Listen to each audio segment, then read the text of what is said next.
स्वागत है दोस्तों हमारे YouTube चैनल नारी संवेदना मृदुला सिन्हा के उपन्यासों के संदर्भ में लेखिका डॉक्टर रमा पद्मजा वेदुला। व्यवस्थापक, सचिव, मंत्री, लुहार, सुनार आदि सारे नगरवासी एक मास तक चली यज्ञ की तैयारियों में एक पैसा भी मजदूरी न लेने के निश्चय करते हैं। तब कहीं सीता को जाकर पता लगता है कि वो मिथिला की बेटी है। सारा रनिवास यज्ञ की तैयारी में लगा था। माताजी सचिवों को बुला बुला कर पूछती कि खाने पीने का उचित प्रबंध हुआ या नहीं, आराम का प्रबंध हुआ या नहीं। पूरी राजधानी को दुल्हन की तरह सजाया जाता है। देश विदेश से कई राजा आते हैं। सभी के साथ महर्षि विश्वामित्र भी पधारते हैं। उनके साथ 2 अति रूपवान राजकुमार भी पधारे थे।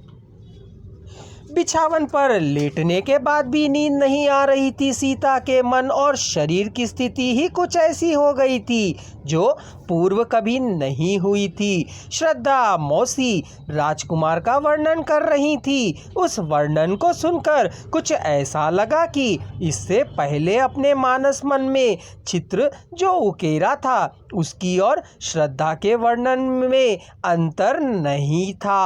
आंखों से राजकुमार के छवि को हटाकर मुश्किल से सीता सो पाई।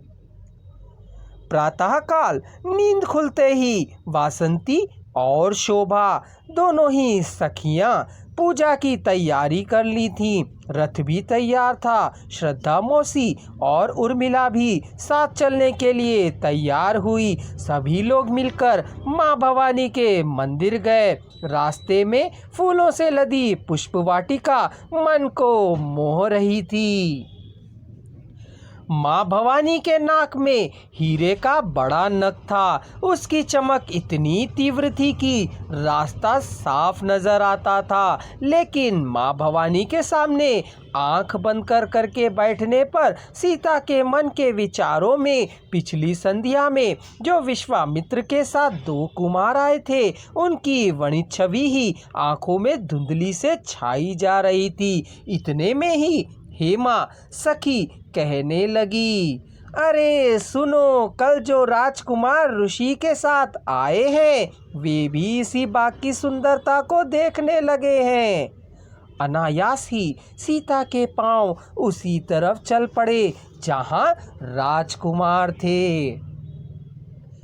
शरीर और मन की स्थिति पहले ही माँ भवानी के समर्पण की बनी थी, इसीलिए मन को उस राजकुमार के लिए प्रेम भाव उत्पन्न हेतु अधिक प्रयास नहीं करना पड़ा।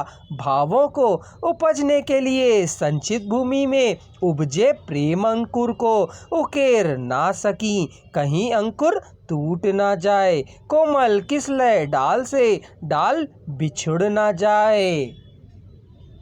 नारी का मानसिक स्तर आजाद नहीं है। तुरंत इस बात का ध्यान आते ही सीता ने सोचा कि नारी का पर्याय शब्द ही प्रतीक्षा है। अभी तो धनुष यज्ञ बाकी है। यह कोई जरूरी नहीं कि जिस राजकुमार से मेरी आंखें मिली वही धनुष की प्रतीक्षा चढ़ाए। मित्रों, इस वीडियो की पूरी आवाज़ एक ही स्वर में सुनने के लिए डिस्क्रिप्शन बॉक्स में दिए जा रहे लिंक को क्लिक करें।